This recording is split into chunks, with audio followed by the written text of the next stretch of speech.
Eye on the Storm, Hurricane Season 2019.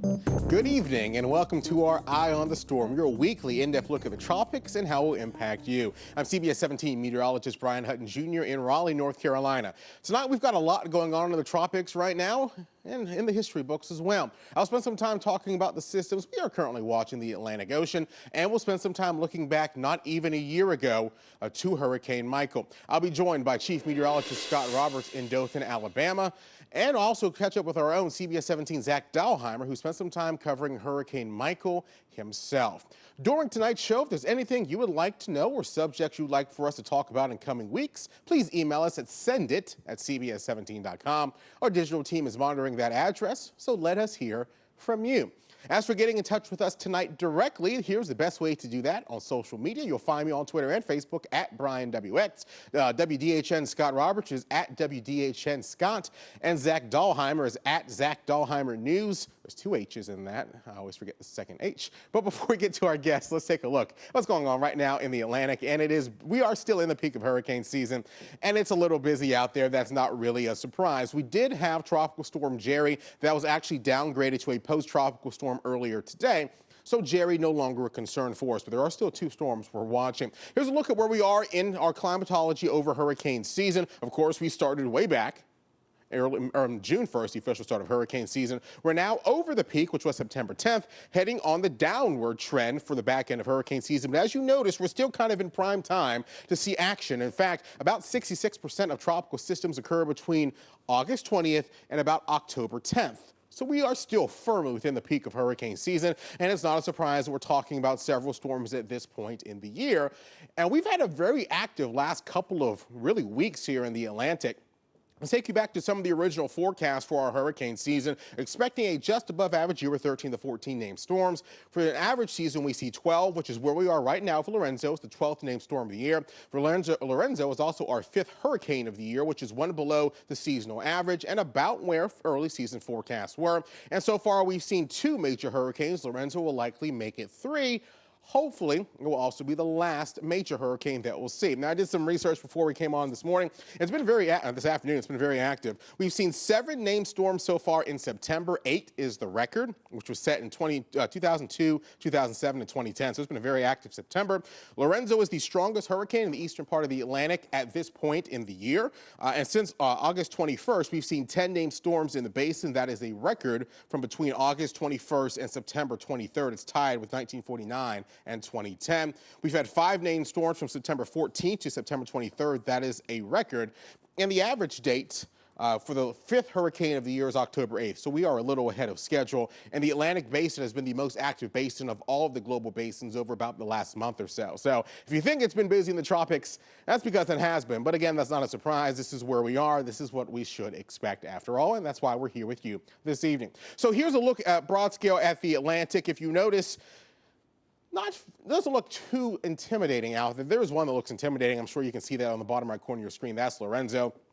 This blob of clouds is Karen. Kind of hard to pick out just on a satellite picture. Jerry is up in here. It got completely absorbed by a frontal system. And you notice this little swirl back here. That's actually an upper level low. We'll talk about that in a second. That will have to deal with Karen's track. So we'll talk about that. That's actually not Karen. It looks better than Karen does. And this monster down here, that is Hurricane Lorenzo, which is expected to become a major hurricane likely by tomorrow. So let's start with Karen. That's the one that's closest to us, and then we'll move out to Lorenzo. Here's a zoomed in view of the satellite. This is the latest advisory as of 5 o'clock. Notice winds are still at 40 miles per hour, and Karen has struggled through its entire life. It's been encountering wind shear, which is a change in wind speed or wind direction with height. And Karen's been facing kind of northerly shear through most of its life. So it's really hard to kind of find where the center is. It's in there. Hurricane hunters have been investigating this the last several days. It is moving north-northeast at 14 miles per hour, and that is important as to where exactly Karen kind of ends up. This is a water vapor loop. This is looking at the amount of moisture in the middle levels of the atmosphere.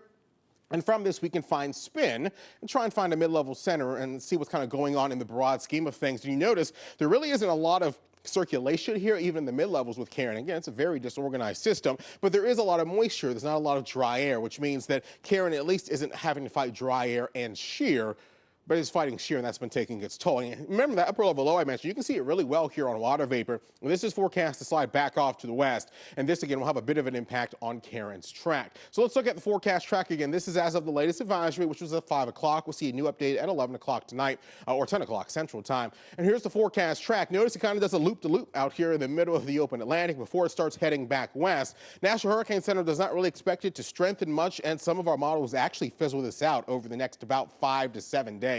So this may not even be a thing as we head into the middle of next week, but we'll have to keep an eye on it because of this expected western term. That could mean some potential impacts for the southeastern U.S. if there is something left of Karen. So we will still be watching this very closely. This is Hurricane Lorenzo. It was upgraded to a hurricane. I believe it was earlier today. Winds are now 90 miles per hour, just shy of becoming a Category 2 hurricane. It's moving west-northwest at 18, and it has a beautiful satellite picture, and we can actually say that because it's out in the middle of nowhere, not impacting anybody, so we don't have to worry about impacts with Lorenzo. This is forecast to become a major hurricane, which will again be the third one of the year, likely by tomorrow.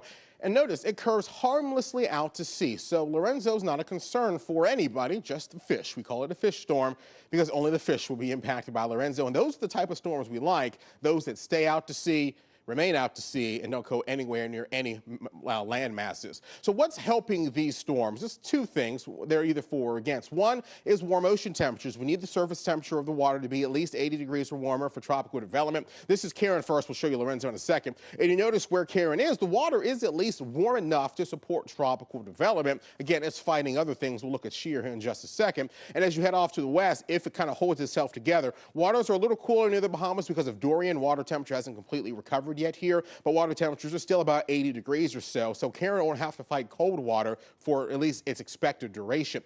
Lorenzo out here in the Atlantic has a lot of warm water ahead of it, which is one of the reasons it's forecast to intensify. It will encounter some colder water as it gets further north, which is the norm out here in the North Atlantic. And then, of course, will eventually head out towards Europe. This may be a big gale storm for Europe if it can maintain some of its core structure anyway as we move forward in time, about 10 days or so. So let's look at wind shear again. This is looking at what is simply favorable or unfavorable for tropical systems. Anywhere you see kind of a green shade to a kind of a bluish shade that's not the ocean water, that is unfavorable for tropical systems. So right now where Karen is, again, it's fighting some shear, which is why its picture looks like it does on satellite. And as we move forward in time, shear will weaken just a bit, but notice it's kind of still in this envelope of shear here. And as it comes back towards the west, as we head into next week, we'll see some shear over top of the storm as well. It'll be in an unfavorable environment, which is why the Hurricane Center forecast doesn't really expect this to become a very strong storm, and also why some models eventually fizzle this out. Now, there are still some indications in our model guidance that Karen may survive and kind of continue heading off to the west and may actually strengthen. So we are going to have to keep our eyes on Karen. The book's not closed. There's still a lot of questions with Karen, but it doesn't have a lot of things in its favor. And if there's something going to head towards the U.S., that's what we want to hear. So what's steering Karen? There's a lot happening out in the Atlantic. So just kind of put everything on a map, one big picture, and kind of show you. There's a big area of high pressure over the portion of the country, the center portion of the country. This will come into play next week if Karen is still a thing. There's a big area of high pressure also out towards the Azores. That's what's helping to steer Lorenzo out to sea. Jerry, which has fizzled out, will continue moving off to the north away from Karen, but it's close enough that Karen feels some of those impacts from Jerry, and it's being forced northward because there's a weakness in the steering in the upper levels, and so it's kind of heading in that direction. So there's been kind of two questions as to where exactly Karen goes. One of these looks more likely, which is this big loop-to-loop that the National Hurricane Center has in its forecast as it interacts a bit with Jerry.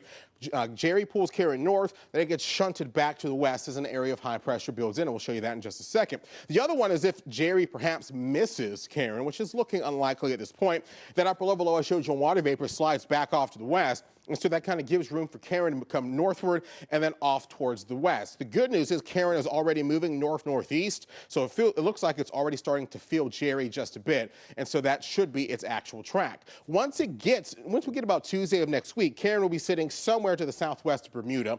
An area of high pressure builds in. Then the question becomes, are there two areas of high pressure, one out over the open Atlantic, one over the U.S., which is helping to keep temperatures very warm for part of the country? If there's two of them, these two areas of high pressure, Karen will in essence shoot the gap, and that may bring it pretty close to the portions of the southeast U.S., including North Carolina. If there's one big area of high pressure here, it kind of blocks Karen from going northward, and that may force Karen off to the west and southwest, or what's ever left of Karen. So there is still potential for U.S. impacts. It's looking unlikely at this point that Karen is anything major, but a lot can change in a week, so make sure, of course, we'll keep you updated. Stay with your local Nexstar station. We'll keep you updated on exactly what's happening.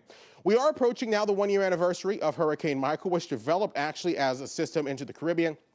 Came on shore near Panama City, made a direct hit to Mexico Beach and to Tyndall Air Force Base, moved inland over portions of Florida, Alabama, and Georgia, and caused a lot of destruction, including near the city of Dothan, which is now leads us to our first guest from our sister station at WDHN in Dothan, Alabama. I'm joined now by Chief Meteorologist Scott Roberts, a good friend of mine.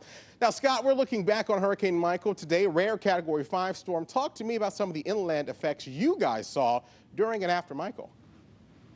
Yeah, especially before Michael, one of the main things that what we were dealing with is that people really weren't prepared for a storm of this magnitude to make it as far inland as it did and staying as strong as it did. Actually, in part of our market, which crosses over into southwest Georgia, it was still a Category 3 storm, the first time a major hurricane crossed over into any of the southwestern Georgia counties. So it just showed how strong and powerful the storm was, that it took a lot longer than anything else that the area has seen to weaken. I mean, Dothan is about an hour's drive, hour and a half drive from Dothan to Panama City, and as a bird flies about 70 miles. So usually storms do weaken a lot before they get here. So I think just the shock value that the storm provided was something that was definitely unseen around here. The last time anything close to Michael that made any kind of impact on the region was actually Hurricane Opal back in 1995, so about 24 years before Michael. So definitely something that we haven't seen before. And one thing that I notice anywhere in the Florida Panhandle and points inland is the massive tree devastation. It's something that I've ever seen, and I dealt with growing up around major hurricanes making landfall in southwest Florida.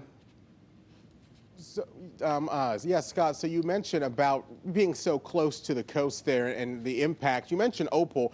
How does Michael compare to other big storms? Opal, Michael, is there anything else that kind of even is close to what we saw with Michael in that part of Alabama and Georgia? No, not anything close to this magnitude. Opal made landfall a little bit further to the west. They had some tornado issues in and around the region around Dothan, which is known as the Wiregrass.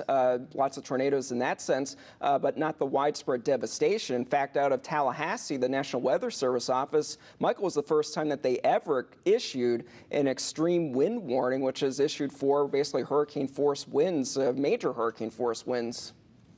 Yeah, I remember the Weather Service offices issuing those kind of the first time those were implemented, and that definitely a big deal. So as storms come inland like Michael and Opal and others like that, what are kind of your main concerns when they come inland? Is it the wind? Is it the rain? Is it tornadoes? Is it kind of a mix of the three? Usually in the past, I've worked here for a few years, and a few years before that, I worked here for a few years, and we didn't really have much of a impact from any storms directly. Things usually do weaken before they come inland, so actually because of that, usually the tornado threat is the greatest thing to be concerned about in this region, but this is probably the first time in history, recorded history, that the sustained hurricane force winds and the major hurricane force winds were an issue for inland communities, and it's something that honestly we weren't prepared for here at WDHN, being that we are so far inland. We have a 1,000-foot transmitter tower next to the building, and we actually had to take precautions to evacuate the staff out of here before potentially it collapsing right on top of the building. It's rated for a Category 1 storm. Usually that's enough. In this case, it wasn't, and we actually cleared out, and the tower was pushed at the top about 6 inches off center because of the sustained hurricane force winds. Wow, it takes a lot of wind to do that. Our towers don't usually move. It was pretty scary. I bet. To deal with that. I bet. Last question for you here. Now, since Michael was so late in the year there in the Wiregrass, how did it impact crops and harvesting as that was, heading right into the peak of harvest season? Last year, it was bad for the farmers. It was looking to be a pretty good cotton season, a pretty good peanut season, which is one of the bigger cash crops around here, and we had flooding because of that. Made the soils too wet to pick the peanuts, and as far as the cotton crops, it was pretty much flattened on most of the fields. So this year, the stuff is looking a little bit better, but we've been having to contend with a drought. We're over 15 inches now below where we should be for rainfall, so it's been basically one extreme to the next. Last year, we had major hurricane coming through, and this year we haven't had enough water. Wow, the story of the haves and the have-nots, right? Yeah. Well, that's something. 15 inches, wow. WDHN's Chief Meteorologist Scott Roberts. Scott, thank you so much for spending part of your Wednesday evening with us. My pleasure. If you follow him on social media, you know this is his last week at WDHN, going to our sister station WSAV. So if you're heading down to Savannah, check him out starting in the first week of October. Thank you, Scott. Thank you, Brian. Well, as we just talked about, Mike, of course, a devastating storm, a Category 5 upgraded as it approached the Big Bend of Florida, moving through Panama City, causing widespread destruction. You can see just some of the damage from the wind that a Category 5 can do. Entire roofs being uplifted. Of course, water, always a concern with a landfalling system, flooding concerns as well, and just the amount of destruction inland. And in fact, CBS 17 sent one of our own reporters down to help with the sister station in Panama City. So I'm pleased to welcome in our next guest here in Raleigh, CBS 17's own Zach Dahlheimer. Zach, thank you so much for spending part of your Wednesday with us. Thank you, Brian, for having me. It's a pleasure. So you were one of the ones who went down. You were there after Michael made landfall, correct? Yes. Our photojournalist Colton West and I went down about 2 weeks after Michael made landfall in the Panama City area. So what were you seeing by the time you went down there? Obviously, kind of the worst had been through by that point. What were some of the things you saw once you got down to Panama City? Well, Brian, I think it was interesting because we drove down and we were driving along Interstate 10, which runs as a major highway through the Panhandle. And when we got past west of Tallahassee is when you really started to see some of the impacts from Michael. Just trees for miles down. It looked like just a bulldozer came through and just mowed all these tree downs across the highway. And then as we got down Highway 231 to get into Panama City, we saw more and more of trees down, buildings damaged, destroyed. And what really stuck out to me, because I used to live in Panama City a couple of years prior, and I said to Colt, our photojournalist, saying that well, we're coming around this area here, and it's right by the mall in Panama City, and I couldn't, I didn't know where I was because you're so used to some of these landmarks saying, like, while this land with trees is no longer there. This building looks different, and bumper-to-bumper traffic because a lot of people were living on Panama City Beach at the time, including workers who were trying to help people impacted by the storm. So I tell people all the time, just wow is my first reaction, just from everything that I saw down there, just all compiled into one. It was nothing like I'd ever seen before. You know, I think that's an expression a lot of people share, whether it's after a big hurricane, a monster tornado, things like that.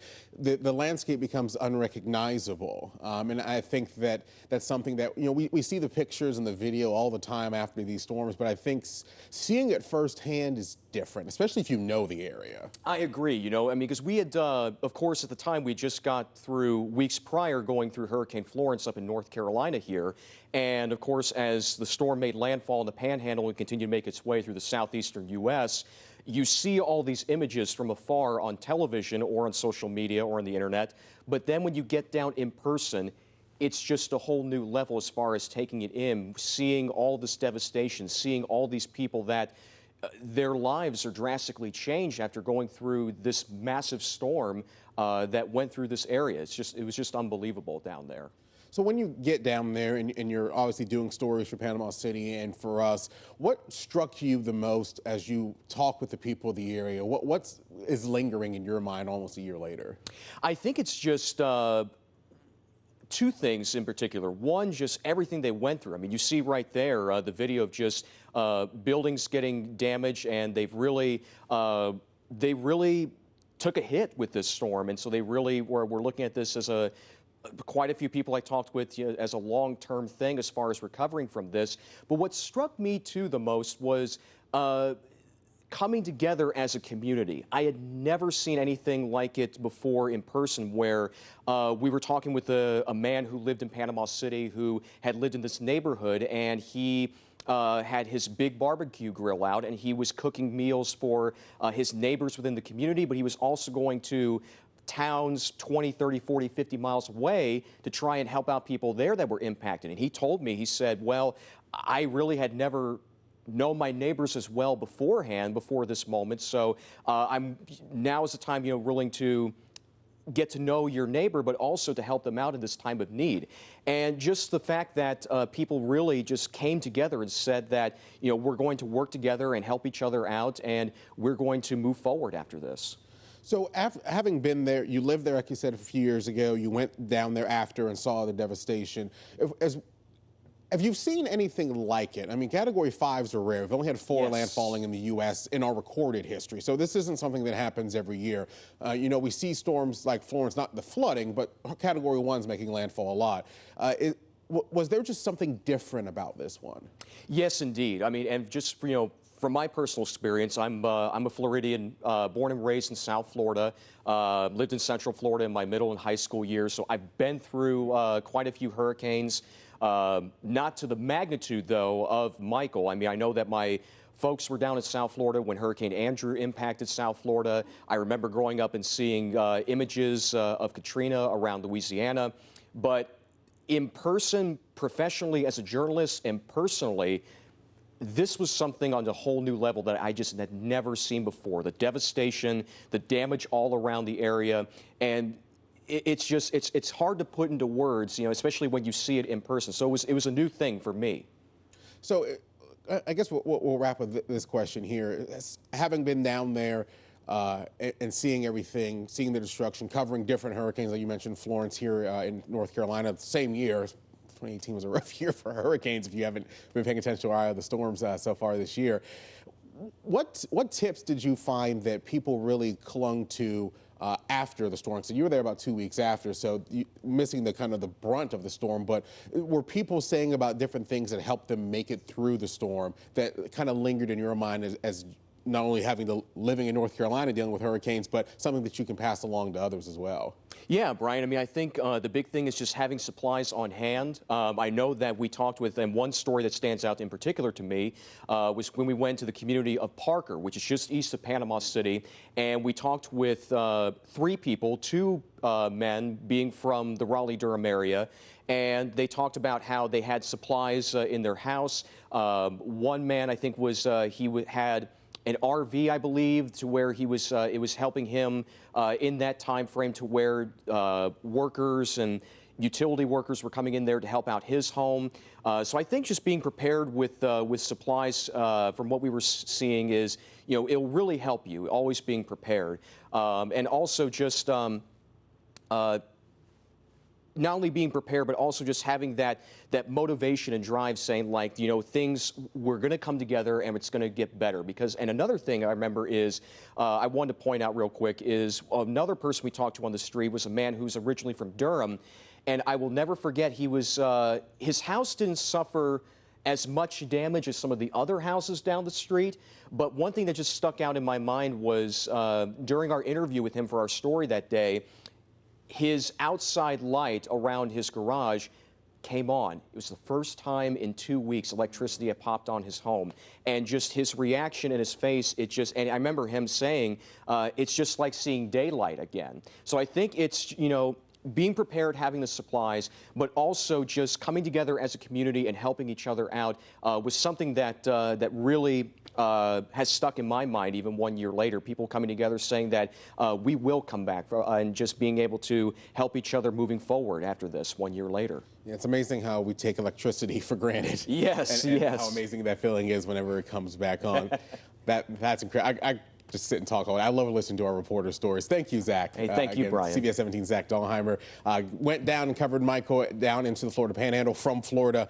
So great perspective there. I also want to thank our previous guest, Chief Meteorologist Scott Roberts from our sister station WDHN in Dothan, Alabama. Remember, you can check him out in Savannah starting next week. And thank you for joining us for tonight's Eye on the Storm. Don't forget, we're here every Wednesday night at 8 Eastern Time, 7 Central, throughout the Atlantic hurricane season. So I thank you for spending part of your night with us. Live in Raleigh, North Carolina, I'm Brian Hutton Jr. Have a great rest of your Wednesday.